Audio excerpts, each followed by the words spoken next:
ನಮಸ್ತೆ ವೀಕ್ಷಕರೇ, ನಿತ್ಯ ಜ್ಯೋತಿರ ವಾಸ್ತು ಭವಿಷ್ಯ ವಿಶೇಷ ನೇರ ಪ್ರಸಾರ ಕಾರ್ಯಕ್ರಮಕ್ಕೆ ಸ್ವಾಗತ. ನಾನು ಚಿತ್ರ. ದಿನಾಂಕ 2/6/2026 ಜೂನ್ ತಿಂಗಳಿನಲ್ಲಿ ನಾವಿದ್ದೀವಿ. ಹಾಗೆ ಇವತ್ತಿನ ಸಂಚಿಕೆಯನ್ನು ಕುಂಭರಾಶಿಯವರು ಮಿಸ್ ಮಾಡ್ಕೊಳ್ಬೇಡಿ, ಯಾಕೆಂದರೆ ಜೂನ್ ತಿಂಗಳು ಪ್ರಾರಂಭ ಆಗಿದೆ.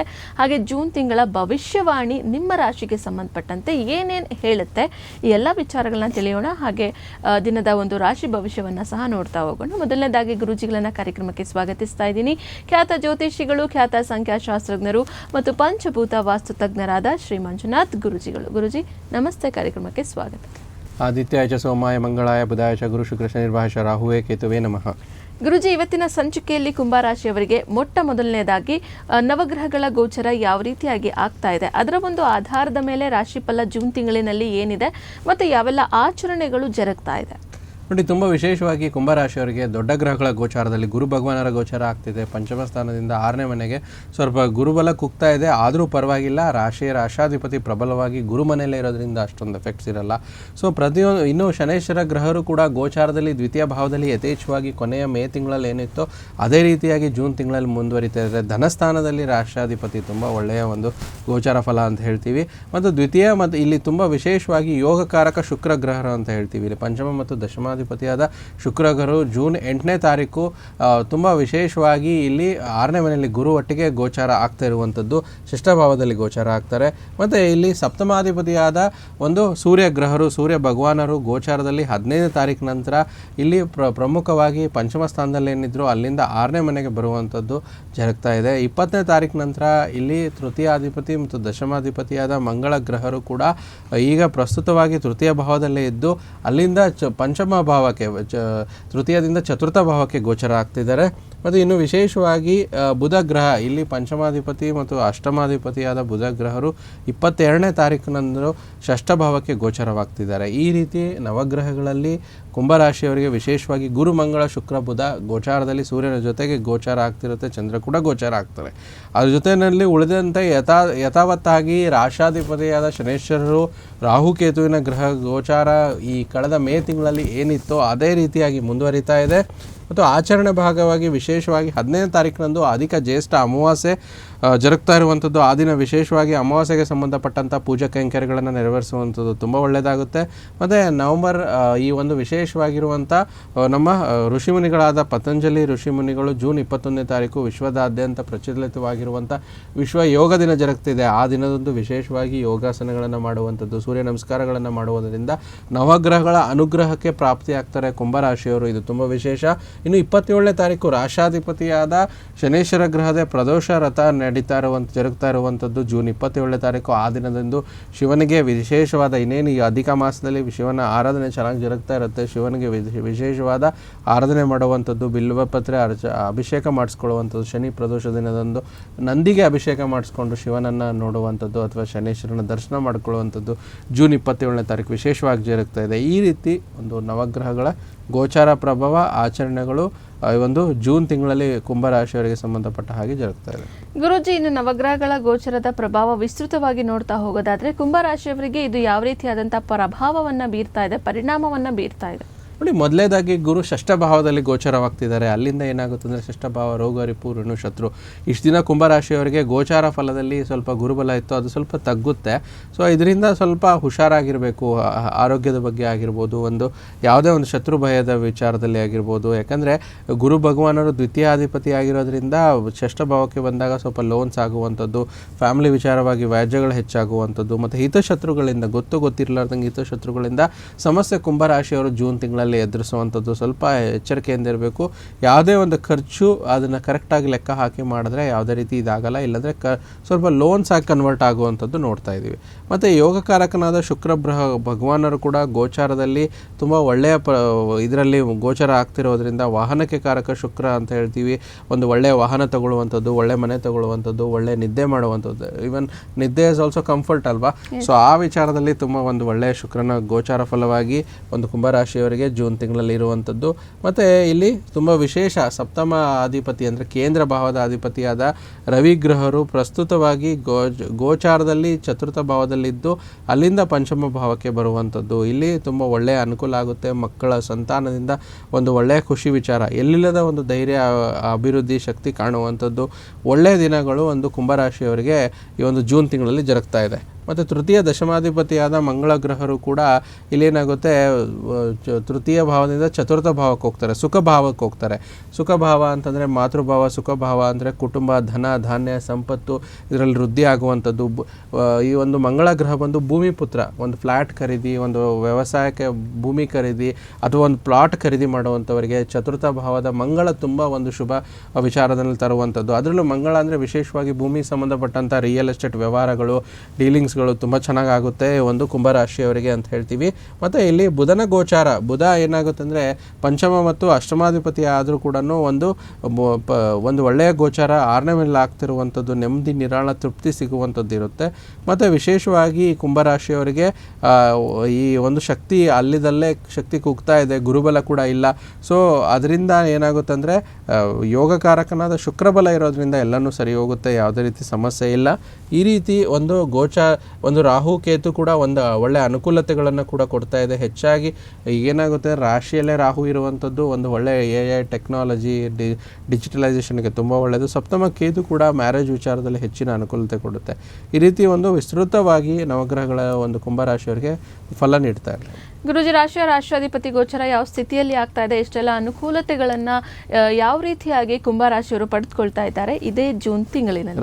ರಾಷ್ಟ್ರಾಧಿಪತಿ ಗೋಚಾರ ದ್ವಿತೀಯ ಭಾವದಲ್ಲೇ ಜರುಗ್ತಾ ಇದೆ. ತುಂಬ ಒಳ್ಳೆಯ ವಿಚಾರ, ಕುಟುಂಬ, ಆದಾಯ ವೃದ್ಧಿ, ಧನ, ಧಾನ್ಯ ಒಂದು ಅನುಕೂಲತೆ ಹೆಚ್ಚಾಗುತ್ತೆ, ವಾಕ್ಚಾತುರ್ಯ ಒಳ್ಳೆಯದಾಗುತ್ತೆ, ಎಲ್ಲವನ್ನು ಮುನ್ನುಗ್ಗಿ ಮಾಡುವಂಥ ಕೆಲಸ ಕಾರ್ಯಗಳಿಗೆ ಒಂದು ಅನುಕೂಲತೆ ಹೆಚ್ಚಾಗುತ್ತೆ.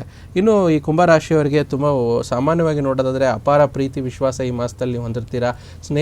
ಹೊಸ ಸ್ನೇಹಿತರನ್ನ ಬೆಳೆಸ್ಕೊಳ್ಳಲು ಇಚ್ಛೆ ಪಡ್ತೀರಾ. ಯಾವುದಕ್ಕೋಸ್ಕರ ಒಂದು ವಿಶೇಷವಾಗಿ ಕಷ್ಟಪಟ್ಟು ಇದ್ದರೆ ಕುಂಭರಾಶಿಯ ಒಂದು ಹೆಣ್ಮಕ್ಳಾಗಲಿ ಗಂಡು ಮಕ್ಕಳಾಗಿ ಸ್ನೇಹಿತರ ಒಂದು ವಿಚಾರದಲ್ಲಿ ಸಕಾರಾತ್ಮಕ ಒಂದು ಭಾವನೆ ಸಿಗುತ್ತೆ. ಆದರೆ ಒಂದು ಕಿವಿ ಮಾತು ಏನಂತಂದರೆ, ನೀವು ಯಾರ ಮೇಲೆ ಅತಿ ವಿಶ್ವಾಸ ಇಡಬೇಡಿ, ಯಾರನ್ನ ಅತಿಯಾಗಿ ನಂಬಬೇಡಿ, ಅದರಿಂದ ಸ್ವಲ್ಪ ಮೋಸ ಹೋಗುವಂಥ ಸಾಧ್ಯತೆಗಳು ಜಾಸ್ತಿ ಇದೆ. ಮತ್ತು ಶುಕ್ರನ ಅನುಕೂಲತೆಯಿಂದ ವಾಹನ ಮಾಲೀಕರು, ವಾಹನ ಚಾಲಕರಿಗೆ ತುಂಬ ಚೆನ್ನಾಗಿರುತ್ತೆ. ವಾಹನ ನಂಬಿ ಜೀವನ ಮಾಡುವಂಥವರು, ಸೇಲ್ಸು, ಸರ್ವೀಸು, ಟ್ರಾವೆಲ್ಸ್ ಬಿಸ್ನೆಸ್ ಇಟ್ಕೊಂಡವರಿಗೆ ತುಂಬ ಹೆಚ್ಚಿನ ಅನುಕೂಲತೆ ಇದೆ. ಕುಂಭರಾಶಿ ಜೂನ್ ತಿಂಗಳಲ್ಲಿ ಸಿಗುವಂಥದ್ದು ಸಕಾರಾತ್ಮಕ ಆಲೋಚನೆಗಳಿಂದ ಜಯಪ್ರಾಪ್ತಿಯಾಗುವಂಥದ್ದು. ಅಲ್ಪ ಪ್ರಯಾಣವಿರುತ್ತೆ, ಆ ಪ್ರಯಾಣದಲ್ಲೂ ಕೂಡ ಸುಖಕರವಾಗಿರುತ್ತೆ. ವಿದ್ಯಾರ್ಥಿಗಳಿಗೆ ತುಂಬ ಅನುಕೂಲಕರವಾದ ಒಂದು ವಾತಾವರಣ ಇರುತ್ತೆ. ಮತ್ತು ಹೊಸ ಚಿಗುರು, ಹೊಸ ಸ್ಥಾನವನ್ನು ನೋಡ್ಕೊಳ್ಳುವಂಥದ್ದು, ಹೊಸ ಇದ್ರ ವಿಚಾರವಾಗಿ ಜರುಗುತ್ತೆ. ಮತ್ತು ಒಂದು ರೀತಿಯಿಂದ ಯಂಗ್ ಆ್ಯಂಡ್ ಎನರ್ಜೆಟಿಕ್ ಆಗಿ ಈ ಒಂದು ಮಾಸದಲ್ಲಿ ನೀವಿರ್ತೀರಾ. ದೊಡ್ಡ ಪ್ರಮಾಣದಲ್ಲಿ ಆಗಿದ್ರೂ ಕೂಡ ಸಣ್ಣ ಪ್ರಮಾಣದಲ್ಲಿ ತುಂಬ ಅನುಕೂಲತೆಗಳು ಹೆಚ್ಚಾಗಿರುವಂಥದ್ದು ಕಾಣಿಸ್ತಾ ಇದೆ. ಮತ್ತು ಒಂದು SSLC PUC ಒಂದು ಪ್ರೀ KG ಇಂದ SSLC PUC degree up to PhD level ಎಜುಕೇಷನ್ಗೆ ತುಂಬ ಚೆನ್ನಾಗಿರುತ್ತೆ. ಪ್ರತಿಯೊಂದನ್ನು ಬೇಗ ಅಬ್ಸರ್ವ್ ಮಾಡ್ಕೊತೀರಾ, ಅದು ಒಳ್ಳೆಯದು. ಮತ್ತು ಈ ಕುಂಭರಾಶಿಯವರಿಗೆ ಸಂಬಂಧಪಟ್ಟಂಥ ಷೇರು ವ್ಯವಹಾರ ಹೂಡಿಕೆಯಲ್ಲಿ, ಲಾಂಗ್ ಟರ್ಮ್ ಹೂಡಿಕೆಯಲ್ಲಿ ತುಂಬ ಅನುಕೂಲತೆ ಹೆಚ್ಚಾಗಿರುತ್ತೆ. ತುಂಬ ಅತ್ಯಂತ ಶುಭದಾಯಕ. ಸ್ನೇಹಿತರಿಂದ ಸಪೋರ್ಟ್ ಸಿಗುತ್ತೆ, ಬಂಧುಗಳಿಂದ ಸಹಕಾರ ಒಂದು ಹೆಚ್ಚಾಗುತ್ತೆ. ಮತ್ತು ನಿಮಗೆ ಹಾಡಿ ಹೊಗಳುವಂಥವ್ರು, ಹೊಸ ಹೊಸ ಅಪಾರ್ಚುನಿಟಿಗಳು ಹುಡ್ಕೊಂಬರುವಂಥದ್ದು. ಆದರೆ ಯಾವುದೇ ಆತುರದ ನಿರ್ಧಾರಗಳು ತೆಗೆದುಕೊಳ್ಬೇಡಿ ಅಂತ ಹೇಳ್ತೀನಿ. ಮತ್ತು ಏನೇ ಮಾಡಿದ್ರೂ ಕೂಡ ಯೋಚನೆ ಮಾಡಿ ಕೂಲಂಕುಷವಾಗಿ ನೀವು ಇದನ್ನು ಒಂದು ನಿರ್ಧಾರಗಳನ್ನು ತೆಗೆದುಕೊಳ್ಳುವಂಥದ್ದು ಒಳ್ಳೆಯದು. ಮತ್ತು ಅತಿಯಾದ ತಿರುಗಾಟ ಮತ್ತು ಇದರಿಂದ ಸ್ವಲ್ಪ ಸಮಸ್ಯೆಗಳು ಜಾಸ್ತಿ. ಆದರೆ ಕುಂಭರಾಶಿಯ ರಾಜಕೀಯ ವ್ಯಕ್ತಿಗಳಿಗೆ ತುಂಬ ಅನುಕೂಲ ಇರುವಂಥದ್ದು, ತುಂಬ ಚೆನ್ನಾಗಿರುತ್ತೆ. ಭಯ ದೂರವಾಗುತ್ತೆ. ಹಣಕಾಸಿನ ವ್ಯವಹಾರದಲ್ಲಿ ಒಂದು ಉತ್ತಮ ಸ್ಥಾನ ಪಡ್ಕೊಳ್ತೀರಾ. ಇದನ್ನು ತೃಪ್ತಿದಾಯಕ ಏನಂತಂದರೆ ವ್ಯಾಪಾರ ವಹಿವಾಟುಗಳಲ್ಲಿ ಅಧಿಕ ಲಾಭ ಇರುತ್ತೆ. ಅದರಲ್ಲೂ ಕುಂಭರಾಶಿಯವರು ಯಾರು ವಿದೇಶ ಪ್ರಯಾಣ, ವಿದೇಶದ ಒಂದು ಆಲೋಚನೆ ಮಾಡ್ತಿದ್ದೀರಾ, ಅದಕ್ಕೆ ವೀಸಾ ಆಗುವಂಥದ್ದು, ಪಾಸ್ಪೋರ್ಟ್ ಆಗುವಂಥದ್ದು ಎಲ್ಲ ಕೆಲಸ ಬೇಗ ಆಗುತ್ತೆ. ಅದರಲ್ಲೂ ಹೆಚ್ಚಾಗಿ ಸಹೋದರರಿಂದ ಸಪೋರ್ಟ್ ಸಿಗುವಂಥದ್ದು. ಮತ್ತು ನೂತನ ವಸ್ತು, ವಸ್ತ್ರ, ವಾಹನ ಖರೀದಿ ಮಾಡುವಂಥವ್ರಿಗೆ ಅನುಕೂಲ ಆಗುತ್ತೆ. ಬಂಡವಾಳ ಹೂಡಿಕೆಗೆ ಶುಭ ಮಾಸ. ಈ ರೀತಿ ಹಲವಾರು ವಿಚಾರದಲ್ಲಿ ಒಂದು 7.5 ಶನಿ ಅನ್ನೋದು ಬಿಟ್ಟರೆ ಎಲ್ಲ ಒಂದು ಹೆಚ್ಚಿನ ಅನುಕೂಲತೆಗಳು ಒಂದು ಕುಂಭರಾಶಿಯವರಿಗೆ ಈ ತಿಂಗಳಲ್ಲಿ ಜರುಗ್ತಾ ಇದೆ. ಗುರುಜಿ, ಇನ್ನು ನಕ್ಷತ್ರಗಳ ಆಧಾರಿತವಾಗಿ ಯಾವ ರೀತಿಯಾದಂಥ ಒಂದಷ್ಟು ಫಲಗಳನ್ನು ನಿರೀಕ್ಷೆ ಮಾಡ್ಬೋದು ಕುಂಭರಾಶಿಯವರು? ಪರಿಹಾರ ಭಾಗಕ್ಕೆ ನೀವೇನು ತಿಳಿಸ್ತೀರಾ? ನೋಡಿ, ಧನಿಷ್ಠ, ಶತಭಿಷ, ಪೂರ್ವಭಾದ್ರ ನಕ್ಷತ್ರ ಅಂತೀವಿ. ಧನಿಷ್ಠ ನಕ್ಷತ್ರದವರು ಈ ಒಂದು ಮಾಸದಲ್ಲಿ ಹೆಚ್ಚಿನ ಲಾಭವನ್ನು ಪಡಿತೀರಾ. ವ್ಯಾಪಾರಸ್ಥರಾಗಿದ್ದರೆ, ಉದ್ಯೋಗಸ್ಥರಾಗಿದ್ದರೆ ಹಣದ ಮೂಲ ಎಲ್ಲಿಂದ ಹರಿದು ಬರುತ್ತೆ ನಿಮ್ಗೆ ಗೊತ್ತಾಗೋದಿಲ್ಲ, ಆದರೆ ಹಣದ ಸಹಾಯ ಸಿಗುತ್ತೆ. ಶತಭಿಷ ನಕ್ಷತ್ರದವರಿಗೆ ಸ್ವಲ್ಪ ಮೈಂಡ್ ಕನ್ಫ್ಯೂಷನ್ಸ್ಗಳು ಜಾಸ್ತಿ ಆಗುತ್ತೆ. ಹೊಸ ಜವಾಬ್ದಾರಿಗಳು ಕನ್ಫ್ಯೂಷನ್ನ ತಂದು ಕೊಡುತ್ತೆ. ಅದಕ್ಕೆ ಕ್ಲಾರಿಟಿ ಇಟ್ಕೊಂಡು ಕೆಲಸ ಮಾಡಿ ಅಂತ ಹೇಳ್ತೀವಿ. ಕೊನೆಯದಾಗಿ ಪೂರ್ವಭಾದ್ರ ನಕ್ಷತ್ರ ನಕ್ಷತ್ರ ಅಂತ ಹೇಳ್ತೀವಿ. ಒಂದು ಹೊಸ ಅವಕಾಶ ಸಿಗುತ್ತೆ, ನಿಮಗೆ ಪದೋನ್ನತಿ ಸಿಗುತ್ತೆ, ಒಂದು ಗ್ರೇಡ್ ಚೇಂಜ್ ಆಗುವಂತೆ ಅಂತೂ ಇದು ಹೆಚ್ಚಿನ ಅನುಕೂಲ ಆಗುತ್ತೆ. ಇನ್ನೇನು ಇಲ್ಲಿ ತ್ರಿಗ್ರಹ ಒಂದು ಯೋಗ ಈ ಒಂದು ಕುಂಭರಾಶಿಯವರಿಗೆ ಏನಾಗ್ತಿದೆ ಅಂದರೆ ಶುಕ್ರ ಬುಧ ಗುರು ಎಲ್ಲನೂ ಸೇರಿ 6ನೇ ಮನೇಲಿ ಹೋಗ್ತಾ ಇದೆ. ರೋಗ ರಿಪು ಋಣ ಶತ್ರು ಜಾಸ್ತಿ ಆಗುತ್ತೆ. ಶತ್ರು ಭಾವ ಕಮ್ಮಿ ಮಾಡಬೇಕು, ಆರೋಗ್ಯದಲ್ಲಿ ಚೆನ್ನಾಗಿ ಆಗಬೇಕು ಅಂದರೆ ಹೆಚ್ಚು ಬುಧನ ಆರಾಧನೆ, ವೆಂಕಟೇಶ್ವರ ಸ್ವಾಮಿ ಆರಾಧನೆ ಮಾಡುವಂಥದ್ದು ಮತ್ತು ರಾಘವೇಂದ್ರ ಸ್ವಾಮಿ ಆರಾಧನೆ ಜಾಸ್ತಿ ಮಾಡುವಂಥದ್ದು. ಕಡಲೆಕಾಳು ನವಗ್ರಹಗಳಲ್ಲಿ ಗುರುಗ್ರಹಕ್ಕೆ ಒಂದು ಪ್ರತಿ ಗುರುವಾರ ಕೊಡುವಂಥದ್ದು ಪರಿಹಾರಗಳನ್ನು ಮಾಡಿಕೊಂಡ್ರೆ ಹೆಚ್ಚಾಗಿ ಕುಂಭರಾಶಿಯವ್ರಿಗೆ ಏನೇನು ಸಣ್ಣ ಪುಟ್ಟ ಅಡಚಣೆಗಳಿದ್ರೂ ಕೂಡ ದೂರವಾಗುತ್ತೆ, ಹೆಚ್ಚು ಒಳ್ಳೆಯದಾಗುತ್ತೆ. ಸೊ ಕುಂಭರಾಶಿಯವರು ಈ ಪರಿಹಾರವನ್ನು ಖಂಡಿತ ಮಾಡ್ಕೊಳ್ಳಿ ಅಂತ ಹೇಳ್ತಾ ವೀಕ್ಷಕರಿಗೆ ಇವತ್ತಿನ ದಿನದ ಪಂಚಾಂಗ ಮತ್ತು ದ್ವಾದಶ ರಾಶಿಗಳ ದಿನ ಭವಿಷ್ಯವನ್ನು ನೋಡ್ತಾ ಹೋಗೋಣ. ಮೊದಲನೇದಾಗಿ ಇವತ್ತಿನ ಪಂಚಾಂಗ ಮತ್ತು ತಿಥಿಯನ್ನು ಗುರುಜಿಗಳು ತಿಳಿಸ್ಕೊಡ್ತಾರೆ. 2 ಜೂನ್ 2026 ದ್ವಿತೀಯ ತಿಥಿ ಕೃಷ್ಣ ಪಕ್ಷ. ಇವತ್ತು ಮೂಲ ನಕ್ಷತ್ರ ಇರುವಂಥದ್ದು. ಸಾಧ್ಯ ಯೋಗ ಮಂಗಳವಾರ, ಮಂಗಳಮಯವಾದ ವಾರ ಅಂತ ಹೇಳ್ತೀವಿ. ಇವತ್ತಿನ ಒಂದು ಸೂರ್ಯೋದಯ ಕಾಲಮಾನ ನಮ್ಮ ಬೆಂಗಳೂರು ರಾಜ್ಯಕ್ಕೆ ಸಂಬಂಧಪಟ್ಟ ಹಾಗೆ 5 ಗಂಟೆ 53 ನಿಮಿಷ ಆದರೆ ಸೂರ್ಯಾಸ್ತ 6 ಗಂಟೆ 41 ನಿಮಿಷಕ್ಕಾಗುವಂಥದ್ದು. ಇವತ್ತಿನ ಮುಹೂರ್ತ ಭಾಗದಲ್ಲಿ ವಿಶೇಷವಾಗಿ ರಾಹುಕಾಲ 3 ಗಂಟೆ 30 ನಿಮಿಷದಿಂದ 5 ಗಂಟೆ 6 ನಿಮಿಷ ಸಾಯಂಕಾಲದವರೆಗಿರುತ್ತೆ. ಯಮಗಂಡ ಕಾಲ 9 ಗಂಟೆ 6 ನಿಮಿಷದಿಂದ 10 ಗಂಟೆ 42 ನಿಮಿಷ. ಗುಳಿಕ ಕಾಲ 12 ಗಂಟೆ 18 ನಿಮಿಷದಿಂದ 12 ಗಂಟೆ 43 ನಿಮಿಷದವರೆಗೂ ಇರುವಂಥದ್ದು. ಮತ್ತು ಅಭಿಜಿತ ಮುಹೂರ್ತ 11 ಗಂಟೆ 52 ನಿಮಿಷದಿಂದ 12 ಗಂಟೆ 42 ನಿಮಿಷದವರೆಗೂ ಜರುಗುತ್ತೆ. ಗುರುಜಿ, ಇವತ್ತಿನ ಪಂಚಾಂಗ ಮತ್ತು ತಿಥಿಯನ್ನು ತಿಳಿಸ್ಕೊಟ್ಟಿದ್ರೆ ದ್ವಾದಶ ರಾಶಿಗಳ ದಿನ ಭವಿಷ್ಯವನ್ನು ಪ್ರಾರಂಭ ಮಾಡೋಣ. ಮೊದಲನೇದಾಗಿ ಮೇಷರಾಶಿ. ನೀವು ವಿರಾಮದ ಸಂತೋಷ ಅನುಭವಿಸಲಿದ್ದೀರಿ. ರಿಯಲ್ ಎಸ್ಟೇಟ್ ಮತ್ತು ಆರ್ಥಿಕ ವ್ಯವಹಾರಗಳಿಗೆ ಒಳ್ಳೆಯ ದಿನ. ಸಂಬಂಧಿಕರು ಮತ್ತು ಸ್ನೇಹಿತರಿಂದ ಅನಿರೀಕ್ಷಿತ ಉಡುಗೊರೆಗಳು ಕೂಡ ದೊರಕುತ್ತೆ. ಮೇಷರಾಶಿ ನಂತರ ಮುಂದಿನ ರಾಶಿ ವೃಷಭ ರಾಶಿ. ನೀವು ಮಾನಸಿಕವಾಗಿ ದೈಹಿಕವಾಗಿ ಸ್ವಲ್ಪ ಸುಸ್ತನ್ನು ಇವತ್ತು ಸ್ವಲ್ಪ ಅನುಭವಿಸ್ತೀರಾ. ನಿಮ್ಮ ಚೈತನ್ಯ ಹೆಚ್ಚಿಸಲು ಸ್ವಲ್ಪ ವಿಶ್ರಾಂತಿ, ಪೌಷ್ಟಿಕ ಆಹಾರ ನಿಮಗೆ ಬಹಳ ಸಹಾಯ ಮಾಡುತ್ತೆ. ಮಿಥುನ ರಾಶಿಯವರಿಗೆ ಇವತ್ತಿನ ದಿನ ಭವಿಷ್ಯ ಏನಿದೆ ತಿಳಿಯೋಣ. ಸಂತೋಷದಿಂದ ಇರಲು ನಿಮ್ಮ ಆಕಾಂಕ್ಷೆಗಳನ್ನು ಪರಿಶೀಲಿಸಿ ಯೋಗದ ಸಹಾಯ ತೆಗೆದುಕೊಳ್ಳಿ. ಇದು ನಿಮಗೆ ದೈಹಿಕವಾಗಿ, ಮಾನಸಿಕವಾಗಿ, ಆಧ್ಯಾತ್ಮಿಕವಾಗಿ ನಿಮ್ಮ ಮನೋಧರ್ಮ ಸುಧಾರಿಸುವ ಆರೋಗ್ಯಕರ ಒಂದು ಜೀವನ ಶೈಲಿ ನಿಮಗೆ ಕಲಿಸುತ್ತೆ. ಮಿಥುನ ರಾಶಿಯ ನಂತರ ಮುಂದಿನ ರಾಶಿ ಕರ್ಕಾಟಕ ರಾಶಿ. ನಿಮ್ಮ ಕುಟುಂಬದ ಒಂದು ವಿಚಾರವಾಗಿ ನಿಮಗೆ ಸ್ವಲ್ಪ ಕಿರಿಕಿರಿ ಅನಿಸಬಹುದು. ಅವರ ಒಂದು ವಿಚಾರದಲ್ಲಿ ಸಹಾಯ ಕಮ್ಮಿ ಇರುತ್ತೆ, ಆದರೆ ಹಣದ ಪ್ರಾಮುಖ್ಯ ನಿಮಗೆ ಚೆನ್ನಾಗಿ ಗೊತ್ತಾಗುತ್ತೆ. ಕರ್ಕಾಟಕ ರಾಶಿಯ ನಂತರ ಮುಂದಿನ ರಾಶಿ ಸಿಂಹ ರಾಶಿ. ನೀವು ಇತರರನ್ನು ಶ್ಲಾಘಿಸುವ ಮೂಲಕ ಅವರ ಯಶಸ್ಸು ಆನಂದಿಸುವ ಸಾಧ್ಯತೆಗಳಿದೆ. ವಿಳಂಬಿತ ಪಾವತಿಗಳು ಮಾಡುತ್ತಿದ್ದ ಹಣದ ಪರಿಸ್ಥಿತಿ ನಿಮಗೆ ಇವತ್ತು ಸುಧಾರಣೆ ಆಗುತ್ತೆ. ಕನ್ಯಾ ರಾಶಿಯವರಿಗೆ ಇವತ್ತಿನ ದಿನ ಭವಿಷ್ಯ ಏನಿದೆ ನೋಡೋಣ. ಸ್ವಲ್ಪ ಸಂಗಾತಿಯೊಡನೆ ಒಂದು ವಿಶೇಷವಾಗಿ ಸಮಯ ಕಳೆಯುವಂಥದ್ದು, ಒಂದು ಚಲನಚಿತ್ರ, ರಂಗಭೂಮಿ ಅಥವಾ ಒಂದು ಊಟ ಮಾಡುವಂಥದ್ದು, ಶಾಂತಿಯ ಒಂದು ಅದ್ಭುತವಾದ ಮನಸ್ಥಿತಿ ನಿಮಗೆ ಇರುತ್ತೆ. ಯೋಜಿತವಲ್ಲದ ಮೂಲಗಳಿಂದ ಹಣದ ಲಾಭ ಇವತ್ತು ನಿಮಗೆ ಸಿಗುವಂಥದ್ದು. ಕನ್ಯಾ ರಾಶಿಯ ನಂತರ ಮುಂದಿನ ರಾಶಿ ತುಲಾ ರಾಶಿ. ನಕಾರಾತ್ಮಕ ಆಲೋಚನೆಗಳು, ಮಾನಸಿಕ ಕಾಯಿಲೆಗೊಳಗುವ ಮೊದಲು ನೀವು ಅವುಗಳನ್ನು ನಾಶ ಮಾಡಬೇಕು. ಹಣಕ್ಕೆ ಸಂಬಂಧಿಸಿದ ಯಾವುದೇ ಸಮಸ್ಯೆಗಳಿಂದ ಇವತ್ತು ನೀವು ಪರಿಹರಿಸಬಹುದು. ತುಲಾ ರಾಶಿಯ ನಂತರ ಮುಂದಿನ ರಾಶಿ ವೃಶ್ಚಿಕ ರಾಶಿ. ದೊಡ್ಡ ಯೋಜನೆಗಳು ಮತ್ತು ಕಲ್ಪನೆಗಳಿರುವ ಯಾವುದಾದ್ರೂ ಒಂದು ಗಮನ ಸೆಳೆಯುತ್ತೆ. ಯಾವುದೇ ಹೂಡಿಕೆಗಳನ್ನು ಮಾಡುವ ಮೊದಲು ವ್ಯಕ್ತಿಯ ವಿಶ್ವಾಸಾರ್ಹತೆ ಮತ್ತು ಪ್ರಾಮಾಣಿಕತೆಯನ್ನು ದೃಢೀಕರಿಸಿ. ಹಾಗೆ ಧನುರಾಶಿಯವರಿಗೆ ಇವತ್ತಿನ ದಿನ ಭವಿಷ್ಯ ಏನಿದೆ ಗುರುಜಿಗಳು ತಿಳಿಸ್ಕೊಡ್ತಾರೆ. ಸಂಗಾತಿಯ ವ್ಯವಹಾರಗಳಲ್ಲಿ ಅತಿಯಾಗಿ ಮೂಗು ತೋರಿಸುವುದು ಬೇಡ. ಅದರಿಂದ ಕೋಪಗೊಳ್ಳುವಂಥದ್ದು ಜಾಸ್ತಿ ಆಗುತ್ತೆ. ನಿಮ್ಮ ಕೆಲಸವನ್ನು ನೀವು ನೋಡಿಕೊಳ್ಳುವಂಥದ್ದು ಉತ್ತಮ. ಧನುರಾಶಿಯ ನಂತರ ಮುಂದಿನ ರಾಶಿ ಮಕರ ರಾಶಿ. ಬೆಂಬಲ ನೀಡುವ ಸ್ನೇಹಿತರು ನಿಮ್ಮನ್ನು ಸಂತೋಷವನ್ನಾಗಿರಿಸ್ತಾರೆ. ನಿಮಗೆ ಸ್ವಲ್ಪ ಕಮಿಷನ್ನು, ಡಿವಿಡೆಂಡು ಅಥವಾ ಶೇರ್ಸಿಂದ ಹಣ ಬರುವಂಥ ಸಾಧ್ಯತೆಗಳು ಜಾಸ್ತಿ ಇದೆ. ಹಾಗೆ ಮುಂದಿನ ರಾಶಿ ಕುಂಭರಾಶಿ. ನಿಮ್ಮ ಉತ್ತಮವಾದ ಆರೋಗ್ಯ ನಿಮಗೆ ದೀರ್ಘಕಾಲದ ಒಂದು ನಡಿಗೆ ಆಗಿ ಹೋಗುವಂಥದ್ದು. ನಿಮ್ಮ ಮಕ್ಕಳ ಕಾರಣದಿಂದ ಆರ್ಥಿಕ ಲಾಭ ಪಡೆಯುವಂಥ ಸಾಧ್ಯತೆಗಳಿರುತ್ತೆ. ಸಂತಾನದಿಂದ ಇವತ್ತು ಖುಷಿಯಾಗಿರ್ತೀರ. ಮುಂದಿನ ಹಾಗೂ ಕೊನೆಯ ರಾಶಿ ಮೀನರಾಶಿ. ನಿಮ್ಮ ಸಾಮಾನ್ಯದ ಜ್ಞಾನದ ಜೊತೆಗೆ ನಿರಂತರ ಪ್ರಯತ್ನ ಖಂಡಿತವಾಗಿ ನಿಮಗೆ ಯಶಸ್ಸನ್ನು ತಂದುಕೊಡುತ್ತೆ. ಇಲ್ಲಿಗೆ ದ್ವಾದಶ ರಾಶಿಗಳ ದಿನ ಭವಿಷ್ಯ ಮುಕ್ತಾಯ ಆಗಿದೆ ವೀಕ್ಷಕರೇ. ಪ್ರಶ್ನಾ ಸಮಯ ಭಾಗ. ಈಗ ನಮಗೆ ವಾಟ್ಸಪ್ನಲ್ಲಿ ಬಂದಿರುವಂತಹ ಪ್ರಮುಖ 2 ಪ್ರಶ್ನೆಗಳನ್ನು ನಾವು ತೆಗೆದುಕೊಳ್ತಾ ಇದ್ದೀವಿ. ಗುರುಜಿ ತಗೊಳ್ಬೋದಾ? ಖಂಡಿತ. ಗುರುಜಿ, ಇವರು ತಮ್ಮ ಹೆಸರನ್ನ ಹೇಳ್ತಾ ಇದ್ದಾರೆ, ಆದಿತ್ಯ ಸಾಯಿ. ಓಕೆ. ಹಾಗೆ ಇವರು ಹುಟ್ಟಿರುವಂತಹ ಒಂದು ಜನ್ಮ ದಿನಾಂಕ ಹೇಳ್ತೀನಿ, 6/3/2011. 6/3/2011. ಜನ್ಮಸ್ಥಳ ಗುಲ್ಬರ್ಗ. ಜನ್ಮ ಸಮಯ 3 ಗಂಟೆ 52 ನಿಮಿಷ AM ಗುರುಜಿ, ಇವ್ರು ಕೇಳ್ತಾ ಇರೋವಂಥ ಪ್ರಶ್ನೆ, ತುಂಬ ಕೋಪ ಮಾಡ್ಕೊಳ್ತಾರೆ, ಪ್ರತಿಯೊಂದಕ್ಕೂ ಕೋಪ ಮಾಡ್ಕೊಳ್ತಾರೆ, ಲಿಮಿಟ್ ಇಲ್ಲ ಅಂತ ಹೇಳಿ ಕೇಳ್ತಾ ಇದ್ದಾರೆ. ಏನು ಮಾಡಿದ್ರೂ ಕಂಟ್ರೋಲಿಗೆ ಬರಲ್ಲ ಅಂತ ಹೇಳ್ತಾ ಇದ್ದಾರೆ. ಗುರುಜಿ, ಏನು ಮಾಡಬೇಕು? ಗುರುಜಿಗಳನ್ನ ಕೇಳಿ ಪರಿಹಾರವನ್ನು ತಿಳಿಸಿ ಅಂತ ಕೇಳಿದ್ದಾರೆ. ನೋಡಿ ಆದಿತ್ಯ ಸಾಯಿ ಮಕರ ಲಗ್ನ ಜಾತಕ 2011 ಅಂದರೆ ಇನ್ನೂ ಸ್ವಲ್ಪ ಚಿಕ್ಕವರೇ ಇವರು. ಆ ವಯಸ್ಸಲ್ಲಿ ಒಂದು ಕೋಪ ತಾಪ ಜಾಸ್ತಿ. ಆದರೆ ಯಂಗ್ಸ್ಟರ್ಸು ಕೂಡ ಇವತ್ತಿನ ಕೋಪ ಮಾಡಿಕೊಂಡ್ರೆ ಯಾವುದೇ ಕೆಲಸ ಬಗೆಹರಿಯೋದಿಲ್ಲ. ನಿಧಾನ ತಾಳ್ಮೆನೇ ಬಹಳ ಮುಖ್ಯ. ಸೊ ಆ ವಿಚಾರದಲ್ಲಿ ನೋಡೋದಾದರೆ ಇವರು ಹುಟ್ಟಿರುವಂಥದ್ದು ಶನಿವಾರ, ಪೂರ್ವಭಾದ್ರ ನಕ್ಷತ್ರ ಮತ್ತು ಇಲ್ಲಿ ಮೀನ್ ರಾಶಿ ಅಂತ ಹೇಳ್ತೀವಿ. ಸೊ 7.5 ನಡೀತಾ ಇರೋದ್ರಿಂದ ಸ್ವಲ್ಪ ಕೆಲಸಗಳು ನಿಧಾನ ಆಗ್ಬೋದು. ಓದಿನಲ್ಲಿ ಒಂದು ಒಳ್ಳೆಯ ಅಂಕಕ್ಕೆ ಬರಲಿಕ್ಕಿಲ್ಲ. ಕಾನ್ಸಂಟ್ರೇಷನ್ ಫೋಕಸ್ ಇರೋದಿಲ್ಲ. ಯಾವಾಗಲೂ ಗುರುಗೆ ಚಂದ್ರನಿಗೆ ಒಳ್ಳೆಯ ಗಜಕೇಸರಿ ಯೋಗ ಇದ್ದರೂ ಕೂಡ 7.5 ಸಮಯದಲ್ಲಿ ಇದಾಗುತ್ತೆ. ಅದರಿಂದ ಸ್ವಲ್ಪ ಕೋಪಗಳು ಜಾಸ್ತಿ ಇರ್ಬೋದು ಅನಿಸುತ್ತಾ ಇದೆ. ಮಕರ ಲಗ್ನ ಜಾತಕ ಚಂದ್ರ 3ನೇ ಮೇಲಿರುವಂಥದ್ದು, ಶನಿಯ ವೀಕ್ಷಣೆ ಮತ್ತು ಕುಜನ ವೀಕ್ಷಣೆಯಿಂದ ಕೋಪತಾಪಗಳು ಜಾಸ್ತಿ ಇರುತ್ತೆ. ಆದಷ್ಟು ಒಂದು ಕತ್ತಲ್ಲಿ ಒಂದು ಸ್ಫಟಿಕ ಮಾಣೆ ಅಂತ ಬರುತ್ತೆ, ಸ್ಫಟಿಕ ಮಾಲೆ ಅಂತ ಬರುತ್ತೆ, ಅದನ್ನು ಧರಿಸೋದ್ರಿಂದ ಕೋಪತಾಪಗಳು ಕಡಿಮೆ ಇರುತ್ತೆ. ಸಾಧ್ಯವಾದರೆ ಇವರಿಗೆ ಅನುಕೂಲಸ್ಥರಾಗಿದ್ದರೆ ಒಂದು ಬೆಳ್ಳಿ ಒಂದು ಪಾತ್ರೆಯಲ್ಲಿ ಬೆಳ್ಳಿ ಲೋಟದಲ್ಲಿ ನೀರನ್ನು ಇಟ್ಟು ಬೆಳಗಿನ ಜಾವ ಅವರು ನಿತ್ಯ ಕರ್ಮಗಳ ಆದ ನಂತರ ಕುಡಿಯೋದ್ರಿಂದ ಕೂಡ ಕೋಪ ಕಂಟ್ರೋಲ್ ಆಗುತ್ತೆ. ಮತ್ತು ದಶಾಭುಕ್ತಿ ಕೂಡ ಇವರಿಗೆ ಅದೇ ನಡೀತಾ ಇದೆ.